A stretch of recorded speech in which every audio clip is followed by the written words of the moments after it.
Good kill, good kill. Hey, good kill.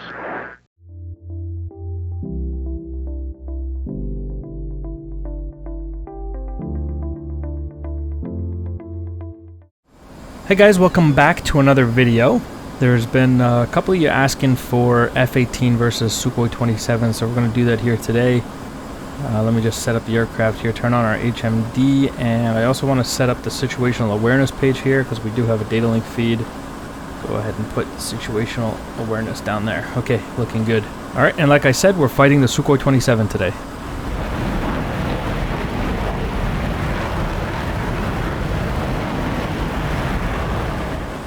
Now, in my opinion, this can be kind of a hard fight for the Hornet, just because the flanker is, you know, a very good aircraft, don't get me wrong, but I think it can get a little faster, a little bit higher, better thrust to weight than the Hornet, so it may cause some trouble for the Hornet here.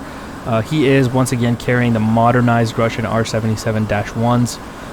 You know, when I say modernized, I'm talking about the R77, and then it's modernized to the -1. And then even a better model would be the M, but that's not what he's carrying today. The M I think would be more equivalent to like an AIM-120D variant for the Russians. But the 77-1, very similar to the AMRAAM in terms of performance here. But his missiles are going to be a little bit more dangerous, again, because he can be faster, right?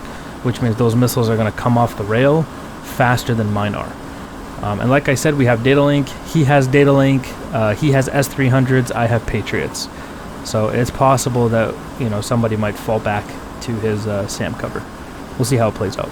And we've talked about this in past videos. It's not always that somebody dies. If you can just push a guy back, keep pushing him back and back, you know, deny him that airspace, you've won. You've achieved your goal, right? So we have the radar here at 40-degree scan, as indicated in the bottom here. I do have a high PRF, a pulse repetition frequency. This is ideal for detecting bandits coming nose hot to you. Medium would be good for bandits beaming you or flanking you, or I guess for anyone who doesn't know what any of that means, it means flying perpendicular to you. You can use medium. And I would even maybe use low PRF for bandits that are cold.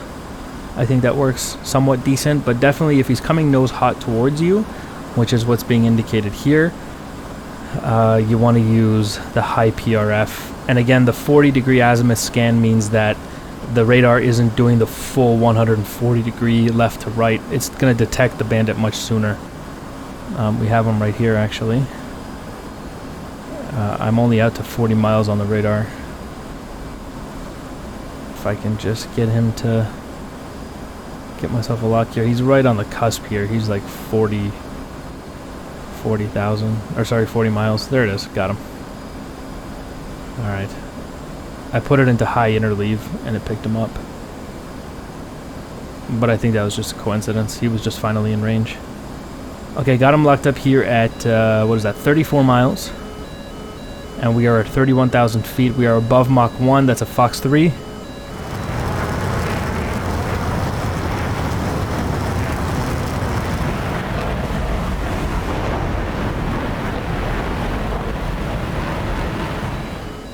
I'm not quite sure how this fight's going to play out. I think I'm going to have to do like an offset shot at him and try to lure him into making a mistake or something. But really it's going to come down to performance of my AMRAAMs.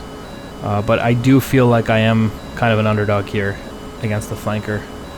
And again, that just comes down to his ability to get fast and really throw those R77s my way. 25 miles. Okay, broke lock, so we're going to go cold. Get out of the MAR, or the minimum abort range. You can think of this as a range where if you're inside of that, there's the missile, by the way, going Pipple on me, on my 6 now. So we're off cold. If you're inside of the MAR, or the minimum abort range, you won't be able to do what I'm doing here, which is turning away and running away. That missile will hit you. Basically, you're inside of the range to turn and run, right? At that point, all you can do is hit the notch and try to decoy the missile with chaff or flare, depending on what kind of seeker it is. We're becoming offensive again using the situational awareness page to get myself situated again. And now we got to find this flanker off the nose once again here. There he is, got him. He was outside of 20 miles. There he is on radar. Blocked at 22 miles. You see he's higher than me, which means he's going to be able to have a higher probability of kill shot here at 19 miles. There you go. You see that box turn into a diamond? That's actually indicating that the aircraft has now interrogated him as foe. It's done an IFF on him, even though the data link is technically feeding me that he's hostile. That's a Fox 3.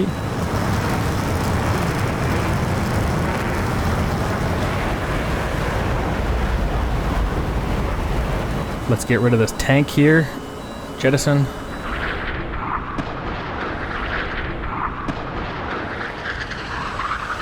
Someone on the ground is about to become the proud new owner of a fuel tank. Defending now. Okay, there's the missile on my right side. I'm going to put it into the notch there as I defend, and then we're off cold. Turning away. We should be well outside of the MAR, so I should be fine. We're okay. Everything's going to be alright. Don't freak out. I'm not getting hit by like the second missile here. I'm not going to lie. I am looking back just nervously, waiting for an R77 to hit me in the ass.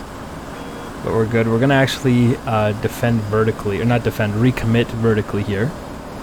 And that is just an attempt to... Oh, wait a minute. What's going on here? Whoops. I got disoriented. Okay. Here we go. I was going to commit vertically so that we could have an altitude advantage, but we screwed that up. Or at least I screwed it up. You guys didn't have anything to do with it. Alright, so here we are at 19 miles. Got disoriented in the clouds there. 17 miles, and we're going to climb through 5,000, 6,000 feet here. Mach 1. So, launch parameters are okay. Climbing into the clouds here, Fox 3.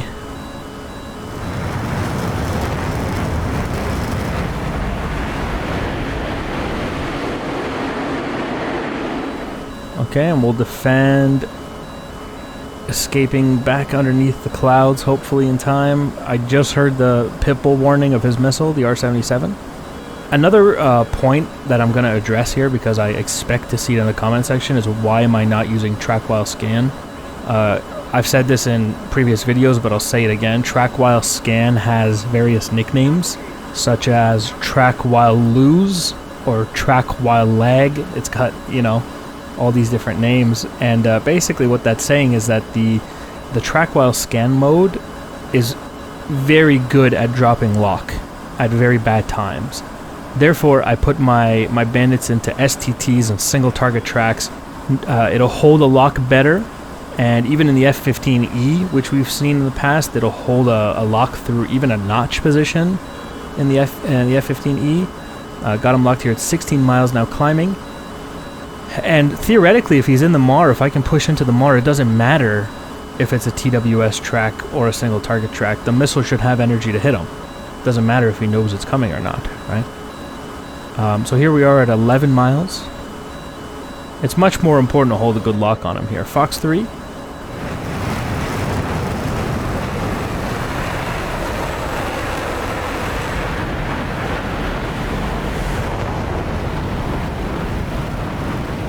The other argument for TWS that I hear is this could actually be a spicy missile from him, so we got to be careful here. The other argument I hear for TWS is, oh, he won't know the missile's coming until it goes pitbull on him. If he has any semblance of situational awareness, he's going to know that there's a missile. He's going to assume that there is a missile. He's going to realize he's fighting, you know, a bandit, and he's going to assume that that bandit has fired at him within the ranges of his missiles. You know, so he's not waiting for a pitbull warning to start defending if he's worth anything in terms of skill, right? I would use TWS if I was shooting at multiple targets. Track while scan is good for that. Even then, be prepared to lose lock on both of them. Ideally, if you're attacking two bandits, you want, you know, you and your wingman to just pick one guy and both engage them. But if you have to engage multiple targets, TWS would be a good way to do that. Another situation where I would use the TWS is if I was in an F-15, because that thing holds lock just fine. The F-15 TWS does not struggle. Barely at all. 11 miles here, Fox 3.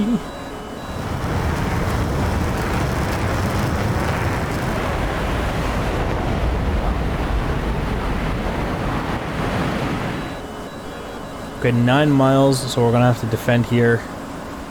We have one more AMRAAM remaining, so I'm gonna try to do kind of an aggressive push on him for the last one. Assuming we survive this missile here, I am gonna get super low to the ground.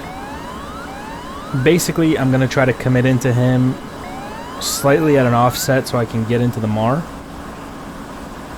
And then, you know, shoot an offset AMRAAM at him, which you guys have seen me do in several videos. It's a very good tactic, works well.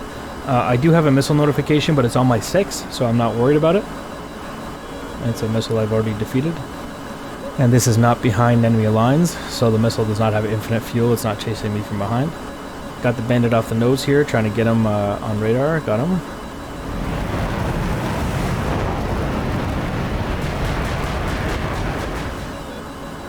Okay, looks like he shot at me now. 11 miles. This is dangerous because he shot from outside because he has the altitude advantage, you see. Yeah, he's pretty high up there. 9 miles. Fox 3.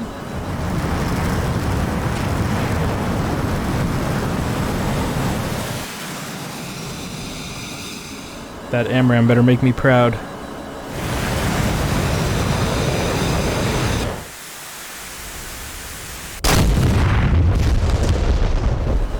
Okay, he also is a flanker, which means he's probably carrying long-range Fox 2s. So as we push into the merge here, assuming he survives that AMRAAM I shot at him, I am going to have to flare to get to the merge, anticipating those long-range Fox 2 shots from him. Here we go, we're turning into recommit now. We'll see if we can get him on radar and commit to the merge if we...